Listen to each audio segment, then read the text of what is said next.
আলহামদুলিল্লাহ,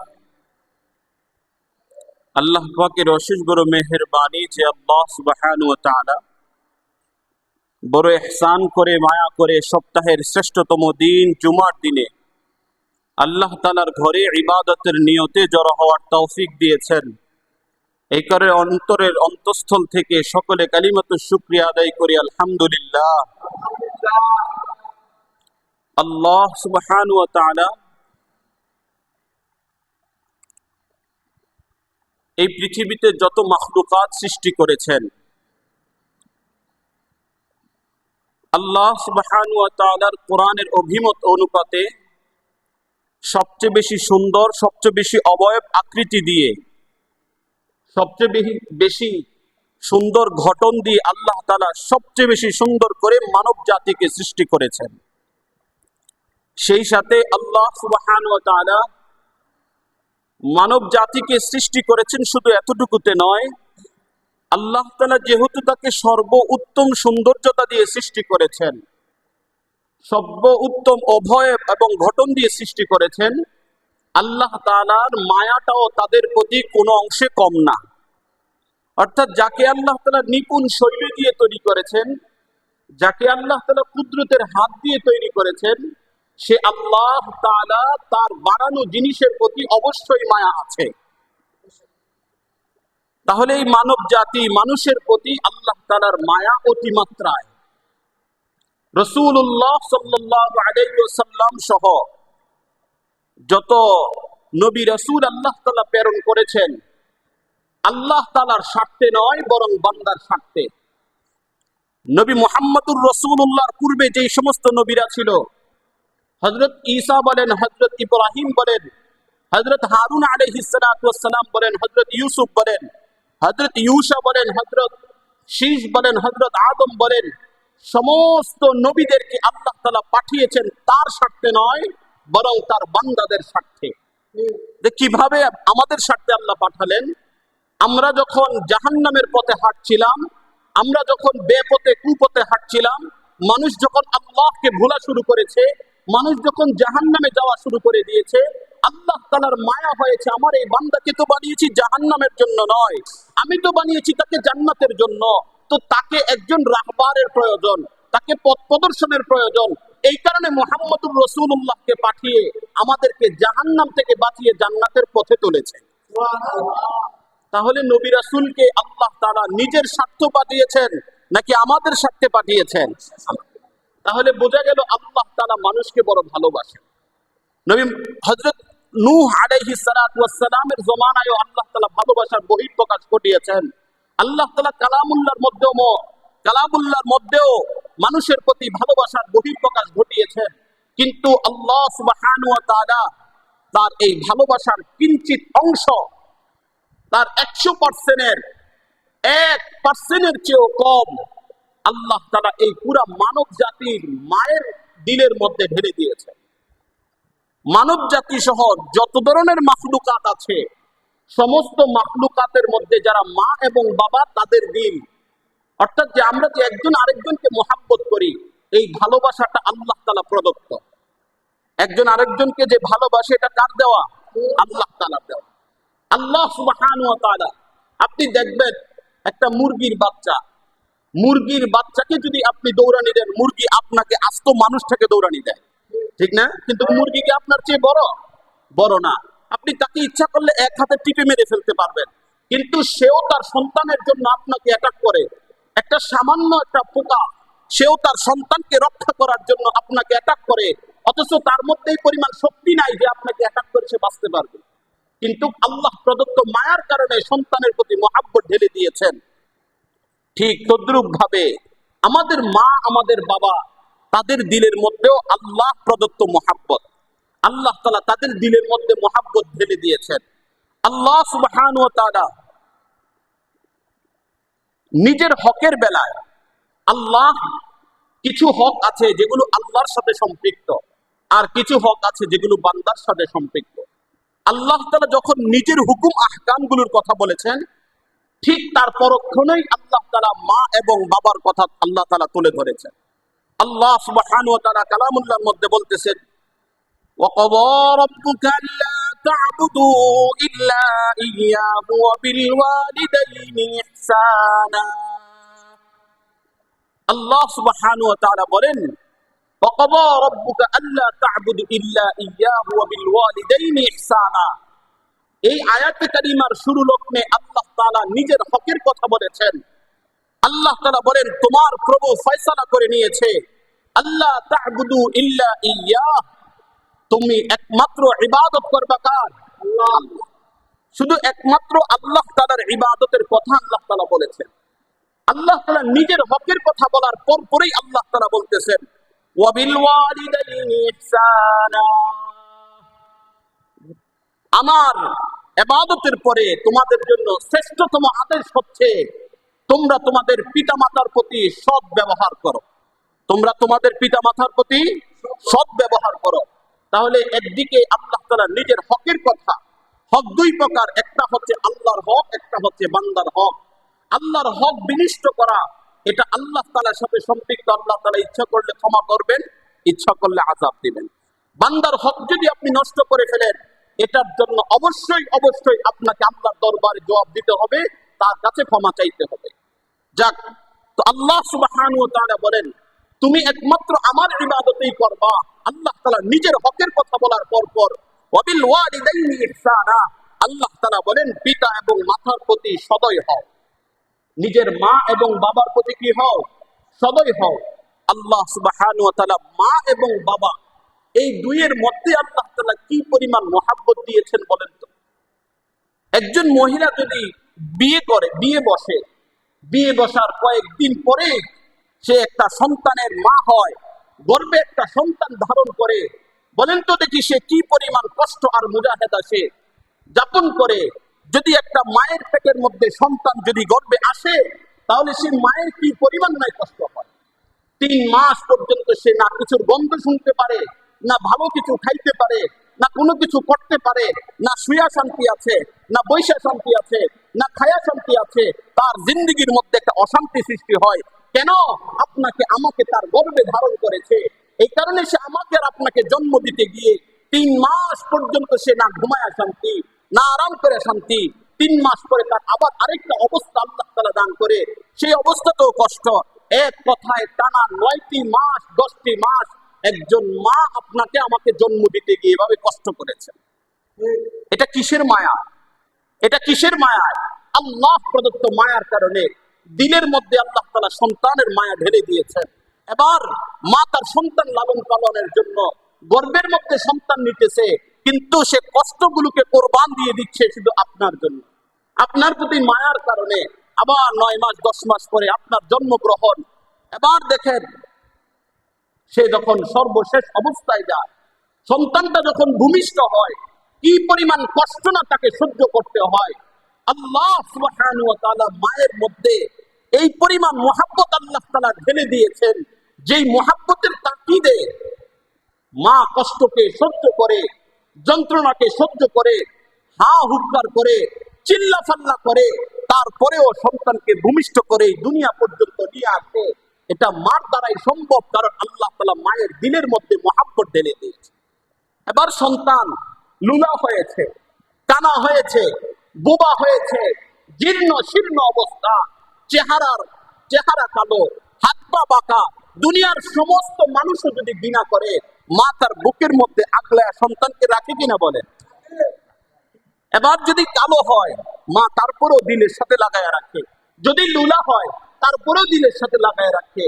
চোখ যদি আন্ধাও হয়, মা তারপরেও দিলের সাথে লাগায় রাখে। এই মহব্বত মায়ের দিলের মধ্যে কে ঢেলেছেন? আল্লাহ সুবহানাহু ওয়া তাআলা এই মায়ের কথাই বলতেছেন ওয়া বিল ওয়ালিদাইনি ইহসানা। আল্লাহ তাআলা বলেন এই মায়ের প্রতি তোমাকে সদ্ব্যবহার করতে হবে। তুমি কি একটুও ভাবো না তোমার মা জন্ম থেকে তোমাকে জন্ম দেওয়া পর্যন্ত, গর্ভধারণ থেকে নিয়ে জন্ম দেওয়া পর্যন্ত টানা 9 থেকে 10টা মাস তিনি কষ্ট করেছেন, নিজে খাইতে পারে নাই, কিন্তু তারপরেও গন্ধ তার সহ্য হয় না, তারপরেও শ্বশুর শাশুড়ির জন্য খাবার পাকায়। সেই খাবার তার পেটে যায় না, শ্বশুর শাশুড়ির পেটে যায়, কিন্তু সে কষ্ট করে, কিন্তু সেই খাবার তার পেট পর্যন্ত যায় না। কারণ শ্বশুর শাশুড়ি তাকে বিভিন্ন কথা বলবে, যন্ত্রণার শিকার হয়ে সে তার এই কথা তাকে বাঁচার জন্য নিজে খাইতে না পারলেও নাকের মধ্যে রুমাল পেঁচায়া, কাপড় পেঁচায়া রান্নার জন্য চুলার দুয়ারে যায়, যায় কিনা? এবার সে কষ্ট করতেছে, সারাদিন সে ক্লান্ত অবস্থায় রান্না করার পরেও এই গর্ভধারণ অবস্থায় পর্যন্ত তোমার জন্য মা কি পরিমাণ কষ্ট না সহ্য করেছে, আমাকে আপনাকে জন্ম দিতে গিয়ে। তো আল্লাহ তাআলা এই মায়ের বেলায় আল্লাহ তাআলা বলতেছেন, বান্দা আমি রবকে খুশি করার পরে দুনিয়ার জমিনে তোমাকে সবচেয়ে বেশি যাকে খুশি করার প্রয়োজন সে হচ্ছে তোমার মা, সে হচ্ছে তোমার মা, সে হচ্ছে তোমার মা, তারপরে হচ্ছে তোমার বাবা। আল্লাহ সুবহানাহু ওয়া তাআলা বলেন, ইম্মা ইয়াবলুগান্না ইনদাকাল কিবারা আহাদুহুমা আও কিলাহুমা ফালা তাকুল লাহুমা উফফিন ওয়া লা তানহারহুমা। এবার আল্লাহ তাআলা বলতেছেন, ইম্মা ইয়াবলুগান্না ইনদাকাল কিবার, এই দুইজনের মধ্য থেকে তোমাকে সে লালন পালন করতে করতে তোমাকে 5 বছর 2 বছর পর্যন্ত বুকের দুধ খাওয়াইছেন। আল্লাহ সুবহানাহু ওয়া তাআলা অন্য এক আয়াতের মধ্যে বলেন, ওয়াসাইনাল ইনসানা বিওয়ালিদাইহি হামালাতহু উম্মুহু ওয়াহনান আলা ওয়াহনিন।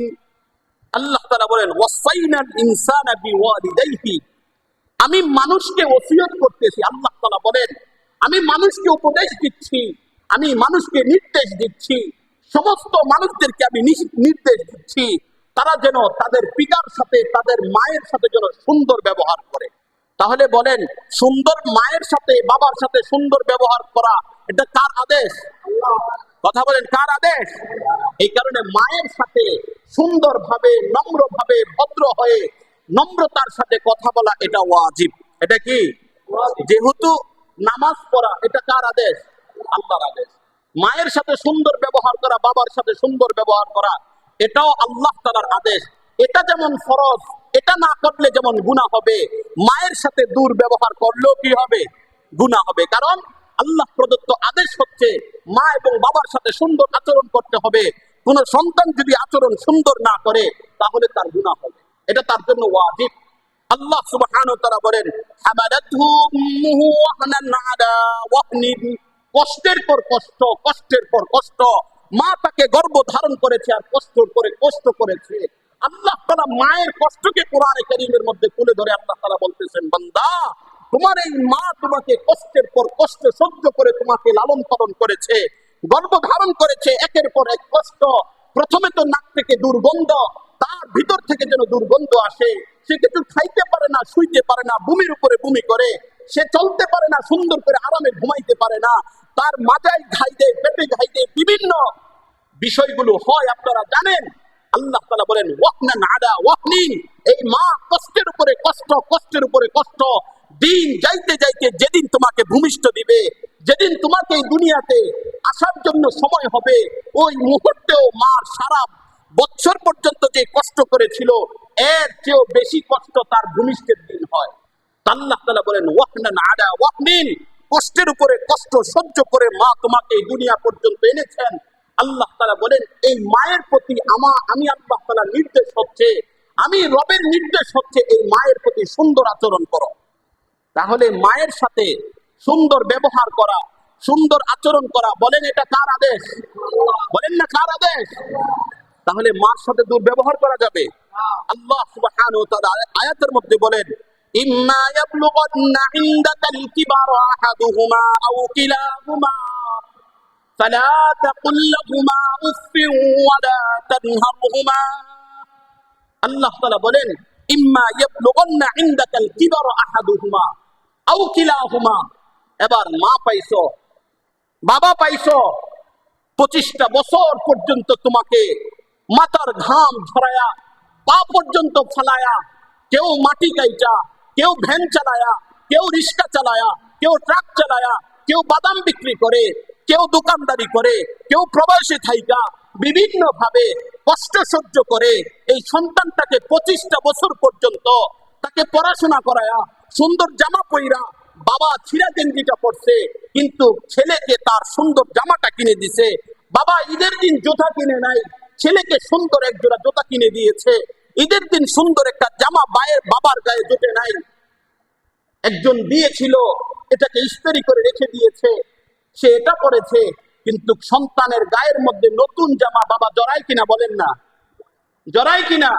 তো আল্লাহ তাআলাও আমাদেরকে এই বিষয়গুলোকে উপলব্ধি করি। আল্লাহ তাআলা বলেন, এই সন্তান তোমাকে বাবা যে এত পর্যন্ত বড় করলো, নিজে না খায়া, নিজে না পইরা, নিজে ভালো একটা কিছু খায় নাই, কেউ ভালো একটা জিনিস দিয়েছে পকেটে করে তোমার জন্য নিয়ে এসেছে, কেউ ভালো একটা খাবার দিয়েছে লুকিয়ে তোমার জন্য নিয়ে আসছে, নিজে খায় নাই, সারাদিন ভ্যান চালাইছে কিন্তু দোকানে বসে এক প্লেট বিরিয়ানি খায় নাই। যদি বিরিয়ানি খেয়ে ফেলে তোমার তো ভাত জুটবে না। এই কারণে বাবা বিরিয়ানি কেন, ভাত না খেয়ে তোমার ভাতের ব্যবস্থা করেছে। আল্লাহ তাআলা বলেন, সেই বাবা আর মা যখন তোমার কাছে যখন থাকবে, এই বাবা আর মা যখন বৃদ্ধ অবস্থায় পৌঁছে যাবে, তারা যখন বার্ধক্যে চলে আসে, তখন তাদের মধ্যে বোধ শক্তি কম থাকে। মা বাবার প্রতি বোধ কি থাকে? বোধ শক্তি কম থাকে। মা এবং বাবা যখন বৃদ্ধ হয়ে যায়, শুধু মার বাবা না, যে কোনো মানুষ যখন বৃদ্ধ হয়ে যায়, তাদের মধ্যে তাদের বোধ শক্তিটা একটু কমে যায়, তাদের মধ্যে ছোট বাচ্চাদের মতো একটা স্বভাব চলে আসে। ঠিক সেই সময় আপনার সুন্দরী রমণীয়ার স্ত্রী পায়া আপনি কখনো মাকে গালি দেন, কখনো বাবাকে গালি দেন। আল্লাহ তাআলা এটাই বলতেছেন, যদি তাদের মধ্যে কোনো একজন যদি জীবিত থাকে, তুমি এখন নজওয়ান হয়েছ, বাবার চুল পেকে গিয়েছে, মায়ের চুল পেকে গিয়েছে, এখন তারা তোমার কাছে আছে। আল্লাহ তাআলা বলেন, ইনদাকাল কিবারু আহাদুহুমা আও কিলাহুমা, এই দুইজনের একজনকে পাইছো অথবা দুজনকেই পাইছো, ফালা তাকুল লাহুমা উফফিন ওয়ালা তানহারহুমা, মা আর বাবা দুজনই আছে কিংবা একজন আছে, ফালা তাকুল লাহুমা উফফিন, আল্লাহ তাআলা বলেন, বান্দা এই মা আর বাবাকে উফ শব্দটা যেন মুখ থেকে বের না হয়, এতটুকু তুমি বলতে দিও না। তাহলে আল্লাহ তাআলা কি বলতেছেন, যদি মা আর বাবা যদি জীবিত থাকে, এই বৃদ্ধ বয়সে যেন তোমার দুঃখের কারণে যেন এই জবান দিয়ে যেন উফ শব্দটা পর্যন্ত যেন না বের হয়। মা বলেছে দিল থেকে উফ, আল্লাহ তাআলার আরশ পর্যন্ত কেঁপে উঠেছে। বাবা শুধু বলেছে আহ, এই আহ বলার সাথে সাথে রব্বে কায়নাতের সে কুদরতওয়ালা দিল আর আরশে আযীম পর্যন্ত কেঁপে ওঠে একজন বাবার আহ ধ্বনির মধ্যে।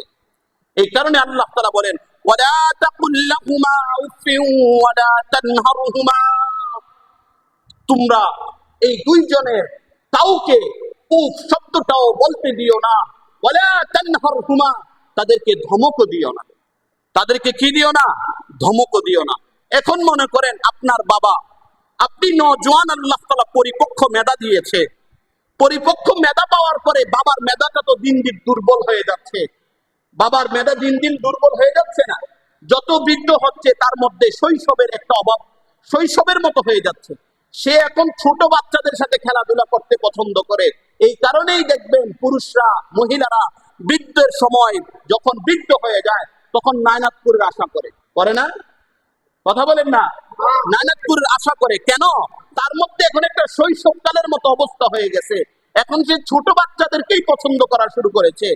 আল্লাহ সুবহানাহু ওয়া তাআলা এই অবয়বগুলো আমাদের সামনে দিয়ে আল্লাহ তাআলা বুঝিয়ে দিচ্ছেন, বান্দা এই বাবা যে ভুল করেছে, তুমিও কিন্তু 4 বছর 5 বছর বয়সেও ভুল করেছিলা।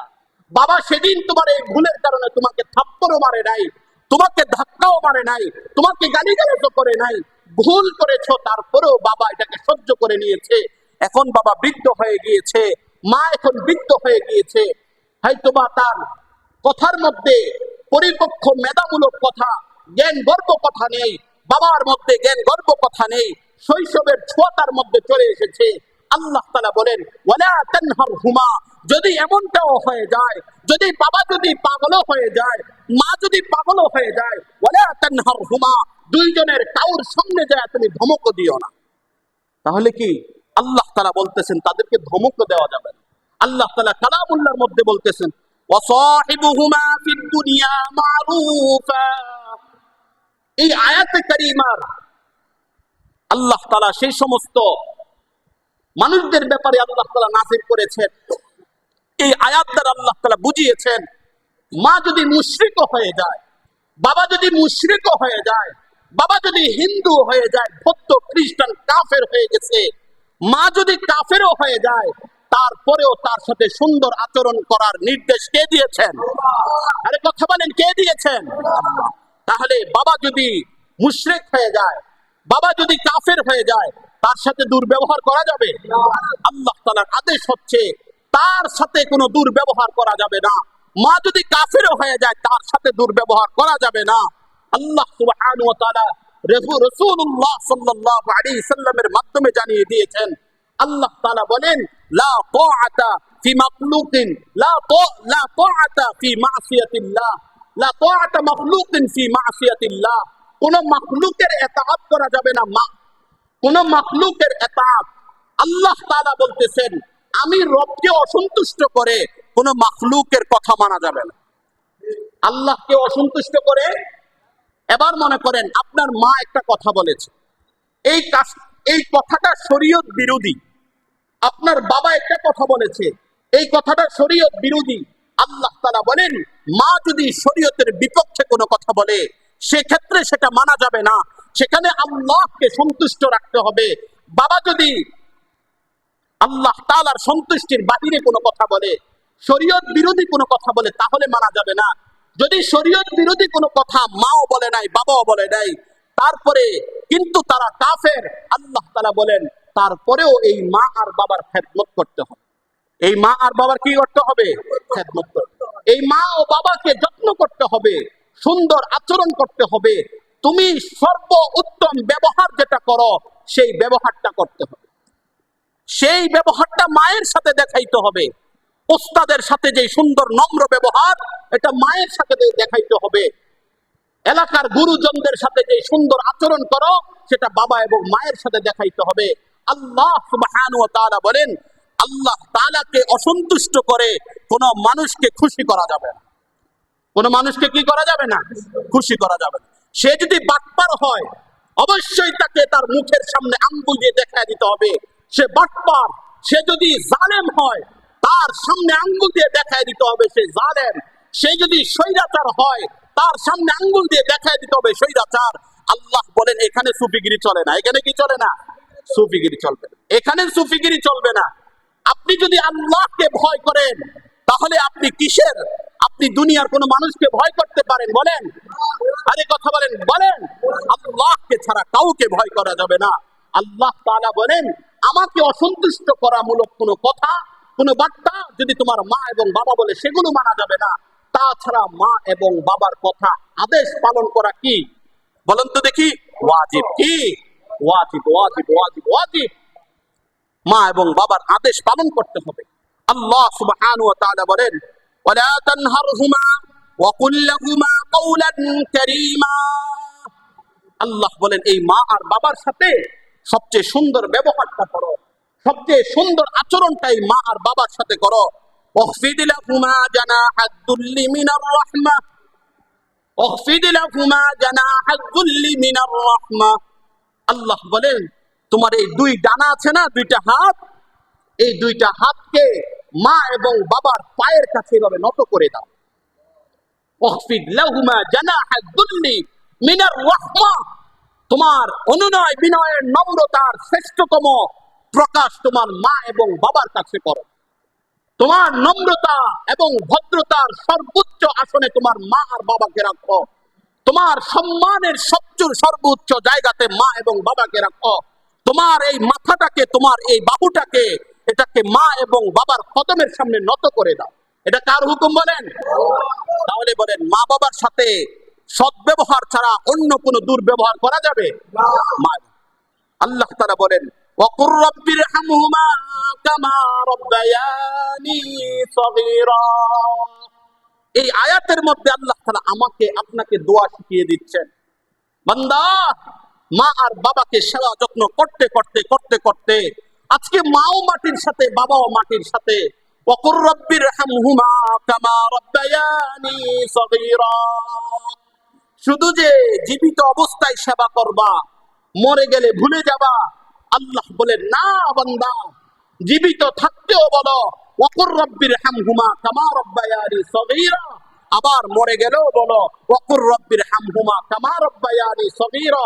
ও আল্লাহ, আমার মা আর বাবা শৈশবকালে যেভাবে আমাকে কুলে পিঠে করে আদর সোহাগ দিয়ে মানুষ করছিল, যেভাবে আমার উপরে রহমত করেছিল, আপনিও আজকে আমার মা এবং বাবার উপরে রহমত করেন। এই দোয়া কে শিখিয়েছেন? এই দোয়া কে শিখিয়েছেন? এবার মা আর বাবার জন্য সব সময় রব্বির হামহুমা কামা রাব্বায়ানি সগীরা দোয়া কে শিখিয়েছে? আল্লাহ। মা এবং বাবার জন্য মৃত্যুর আগেও মৃত্যুর পরেও। তাহলে এই মা আর বাবার সাথে দুর্ব্যবহার হয় কিনা বলেন? হয় কিনা? আরে আজ তো মাকে জবাই করে ফেলেছে, বাবাকে জবাই করে ফেলেছে, এমন ইতিহাসও আছে। এই কারণে মা আর বাবাকে আল্লাহ তাআলা বলেন, বান্দা আমি আল্লাহ তাআলাকে ডাকার পর আমি আল্লাহ তাআলার হুকুম পালন করার পর তোমার জন্য দুনিয়াতে শ্রেষ্ঠতম ইবাদত হচ্ছে মা বাবার খেদমত। তাহলে আল্লাহ তাআলার ইবাদতের পরে সর্বশ্রেষ্ঠ ইবাদত কোনটা? কথা বলেন কোনটা? মা বাবার খেদমত। তাহলে মা আর বাবার খেদমত। মায়ের দোয়া লাগে কিনা? মায়ের দোয়া লাগে কিনা? মায়ের বদদোয়া লাগে কিনা? দেখেন মায়ের দোয়া কেমন লাগে। আল্লাহর রাসূল সাল্লাল্লাহু আলাইহি ওয়াসাল্লাম বলেন, আল্লাহর রাসূলের কাছে এক সাহাবী হযরত আব্দুল্লাহ এসে প্রশ্ন করলেন, সাআলতুন নবিয়্য সাল্লাল্লাহু আলাইহি ওয়াসাল্লাম আইয়ুল আমালি আহাব্বু ইলাল্লাহি আযজা ওয়া জাল্লা। আব্দুল্লাহ এসে বলতেছে, ইয়া রাসূলুল্লাহ, আল্লাহর কাছে সবচেয়ে বেশি প্রিয় আমল কোনটা? তো আল্লাহর রাসূল সর্বপ্রথম বললেন যে as-salatu fi waqtiha, প্রথম আল্লাহ তাআলার কাছে পছন্দ হচ্ছে নামাজকে সময় মতো আদায় করা। 2 নাম্বার আল্লাহ তাআলার কাছে পছন্দনীয় জিনিস হচ্ছে, আল্লাহর রাসূল বলেন, বিররুল ওয়ালিদাইন, পিতামাতার খেদমত করা। তাহলে দ্বিতীয়টা কি? আল্লাহ তাআলার কাছে সর্বপ্রথম পছন্দনীয় ইবাদত হচ্ছে নামাজ পড়া। তাহলে এই নামাজ পড়াটা কার সাথে সম্পৃক্ত? আল্লাহর সাথে। নামাজটা কার জন্য বলেন না? এবার আল্লাহ তাআলা বলতেছেন, রাসূল বলতেছেন, দ্বিতীয় প্রিয় জিনিসটা হচ্ছে বিররুল ওয়ালিদাইন। তাহলে বলেন তো দেখি, আল্লাহ তাআলা তার নিজের ইবাদতের পর যেই ইবাদতটা রেখেছেন সেটা কি? মা বাবার খেদমত। বলেন কি? মা বাবার খেদমত। সেই মা বাবার সাথে দুর্ব্যবহার করা যাবে না। মায়ের দোয়াও লাগে, বদদোয়া লাগে। আপনারা ওয়াসকর্ণীর নাম শুনেছেন? ওয়াইস কর্ণীর নাম শুনেছেন? ইয়ামানের একটা জায়গা করণ। আল্লাহ রাসূল সাল্লাল্লাহু আলাইহি সাল্লামের যুগের এই ঘটনা বলে শেষ করছি। মায়ের দোয়া কিভাবে লাগে দেখেন। আল্লাহ রাসূল সাল্লাল্লাহু আলাইহি ওয়াসাল্লাম হযরত ওমরকে ডেকে বললেন, ওমর এখানে আসো। তার জীবনের অন্তিম সময়ে যখন তার বয়স শেষ পর্যায়ে এসেছে, আল্লাহ রাসূল হযরত ওমরকে ডেকে বললেন, ওমর, আমার এক উম্মত আছে, তার নাম হচ্ছে ওয়াইস। এই ওয়াইসকে যদি কখনো পাও, যদি সে মদিনায় আসে, কিংবা তোমরা যদি তাকে পাও, তাহলে তোমরা তার কাছে দোয়া চাইও। সুবহানাল্লাহ বলবেন না? ওয়াইস কর্ণীর ব্যাপারে আল্লাহ রাসূল বলতেছেন, অথচ ওয়াইস কিন্তু সাহাবী না। কি না? সাহাবী। বলে রাসূলের যুগে থাকা সত্ত্বেও সাহাবী হইতে পারলেন না কেন? ইতিহাসের পাতায় এসেছে, হযরত ওয়াইস তিনি তার মায়ের বার্ধক্য অবস্থায় আল্লাহর রাসূলের জমানায় সাহাবী কাকে বলা হয়? সাহাবী বলা হয় ওই মানুষটাকে যে তার জীবদ্দশায় একবার ঈমানের সাথে রাসূলকে দেখেছে। যে ব্যক্তি একবার রাসূলকে ঈমানের সাথে দেখেছে তাকে বলা হয় সাহাবী। তাহলে বলেন ওয়াইসের সুযোগ ছিল কিনা? ছিল। ওয়াইসের সুযোগ ছিল মদিনাতে আইসা রাসূলকে ঈমানের সাথে একবার দেখবার, কিন্তু তিনি সাহাবী হতে পারেন নাই কেন? ওয়াইস যখন শুনেছে মুহাম্মদুর রাসূলুল্লাহর বার্তা, সেদিন ঈমান এনেছে, লা ইলাহা ইল্লাল্লাহ মুহাম্মদুর রাসূলুল্লাহ করে ঈমান এনেছে, কিন্তু এই 2 চোখে রাসূলকে দেখে নাই। সেই ওয়াইসের ব্যাপারে হযরত ওমরে ফারুককে বলে গিয়েছে, ওমর, যদি ওয়াইসকে পাও তার কাছে দোয়া চাইও। হযরত ওয়াইস চিঠি লিখেছে মায়ের রাসূলের কাছে, ইয়া রাসূলুল্লাহ, আমার মা তো বৃদ্ধা, আমি তার খেদমত করি, এই কারণে আমি আসতে পারি নাই, তার খেদমত করার কারণে আমি আসতে পারতেছি না। আল্লাহর রাসূল চিঠির উত্তর দিয়ে দিলেন, ওয়াইস, আমি মুহাম্মদের সাথে দেখার কোনো প্রয়োজন নাই, তুমি তোমার মায়ের খেদমতটাকে পূর্ণাঙ্গভাবে করো, যেন তোমার মায়ের জবান দিয়ে যেন উফ শব্দটাও বের না হয়। এবার বলতেছে হযরত ওয়াইস রাসূলকে আর দেখতে পারেন নাই, যদি এই দুই নয়নে রাসূলকে দেখতো তাহলে সে কনফার্ম জান্নাতি হয়ে যাইতো, তাহলে সে সাহাবীর খাতায় তার নামটা উঠে যাইতো। সুযোগ ছিল, তারপরেও মায়ের খেদমতের কারণে রাসূলকে দেখতে পারেন নাই। এবার হযরত ওমরকে বলে গিয়েছিল রাসূল, ওমর এই ওয়াইস যদি পাও কোথাও, ওয়াইসের কাছে তোমার নিজের জন্য মাগফিরাতের দোয়া চাইও, কারণ এই ওয়াইস মা আর বাবার এই পরিমাণ খেদমত করেছে, সে হাত তুলতে দেরি রবের দরবারে কবুল হইতে দেরি না। হযরত ওয়াইসের কাছে সিদ্দিক হযরত ওমরে ফারুক যায় বলতেছে, ওমরে ফারুক অর্থ জাহানের খলিফা হযরত ওমর যায় বলতেছে ওয়াইসের কাছে, ওয়াইসকে চিনে না, করণে গেছে, ইয়ামেনে গেছে, যাওয়ার পরে বলতেছে তোমরা কি ওয়াইসকে চিনো? চিনে না, কেউই চিনে না। যাইতে যাইতে এক পর্যায়ে ওয়াইসকে পাইছে, পায়া বলতেছে ওয়াইস তুমি একটু খোদার দরবারে একটু হাত তোলো, আমি ওমরের জন্য একটু মাত্র দোয়া করে দাও। হযরত ওয়াইস বলতেছে আপনি কে? বলতেছে আমি ওমর। এবার হযরত ওয়াইস চমকে গেলেন, বললেন অর্ধ জাহানের সাহাবী, অর্ধ জাহানের খলিফা যিনি, যিনি আল্লাহ তাআলার প্রিয় সাহাবী, সেই ওয়াইস, সেই ওমর যদি আইসা আমি ওয়াইসের কাছে দোয়া চাই, এটা কিভাবে হয় বলেন? কিন্তু খলিফাতুল মুসলিমিন হযরত ওমর বলতেছে আমাকে রাসূল ওসিয়ত করে গিয়েছে যদি আমি তোমাকে পাই একটু দোয়া চাওয়ার জন্য। হযরত ওয়াইস লজ্জিত অবস্থায় হাত তুললেন, উঠে হযরত ওমরের জন্য দোয়া করলেন। বলেন তো এই হযরত ওমর যে ওয়াইসের কাছে দোয়া চেয়েছে এটা কার কারণে? মায়ের কারণে। বলেন না কার কারণে? হযরত ওয়াইসের দোয়া আল্লাহ তাআলার দরবারে এমন ভাবে কবুল হয়, আল্লাহ তাআলা এই সাহাবী না বানায় ওয়াইস কর্ণীর নাম প্রতিটা মানুষের দিলে দিলে দিলে দিলে ঢুকে গেছে। ঠিক না? আপনার অনেক মানুষ জানে ওয়াইস কর্ণীর নাম, অনেক মানুষ জানে, অনেক সাহাবীর নামও মানুষ জানে না, কিন্তু ওয়াইস কর্ণীর নাম অনেকেই জানে। আল্লাহ সুবহানাহু ওয়া তাআলা এই মায়ের খেদমতের কারণে তাকে মুস্তাজাবুদ দাওয়া বানিয়েছে। আল্লাহর রাসূলের কাছে এক সাহাবী এসে প্রশ্ন করলো, ইয়া রাসূলুল্লাহ আমি কাকে বেশি আমি খেদমত করব, কার দিকে আমি বেশি দিল লাগাবো, কাকে বেশি আমি সম্মান করব? আল্লাহর রাসূল বললেন মাকে। কাকে? আরে সবচেয়ে বেশি খেদমত কার করার কথা বলেছে? এবার রাসূলকে আবার প্রশ্ন করলেন, ইয়া রাসূলুল্লাহ তারপর? আল্লাহর রাসূল বলেন মা। দ্বিতীয়বারও কি বলেছেন? মা। আবার প্রশ্ন করলেন, ইয়া রাসূলুল্লাহ তারপরে? আল্লাহর রাসূল বলেন মা। তিনবার আল্লাহর রাসূল বললেন মা মা মা। এই মায়ের কদমের মধ্যে আল্লাহ তাআলা জান্নাত ঢেলে দিয়েছেন। মায়ের দিল যদি আপনি কায়রা নিতে পারেন, যদি আপনি তার খেদমত করে যদি সন্তুষ্টি অর্জন করতে পারেন, শুধু মুনাজাত না, আপনি শুধু দিল থেকে বলবেন আল্লাহ, আল্লাহ বলার সাথে সাথে আরশে আজিম থেকে আল্লাহ তাআলা জবাব দিবে, বলো বান্দা।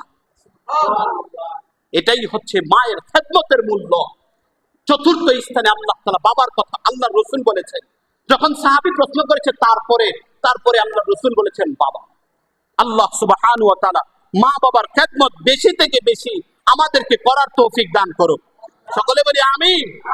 মা বাবাকে কষ্ট দিয়েন না, হাজারো বছরের ইবাদত ধ্বংস হয়ে যাবে, হাজারো নামাজ ধ্বংস হয়ে যাবে, হাজারো রোজা ধ্বংস হয়ে যাবে, হাজারো ইবাদত ধ্বংস হয়ে যাবে, হাজারো জিকির ধ্বংস হয়ে যাবে যদি মা আর বাবার কলিজার মধ্যে যদি ব্যথা দেন, মুখ দিয়ে শুধু একবার বলবে উফ, 70 বছরের ইবাদত শেষ। আল্লাহ সুবহানাহু ওয়া তাআলা আমাদেরকে মা এবং বাবার খেদমত বেশি থেকে বেশি করার তৌফিক দান করুক। ওয়া মা আলাইনা ইল্লাল বালাগ।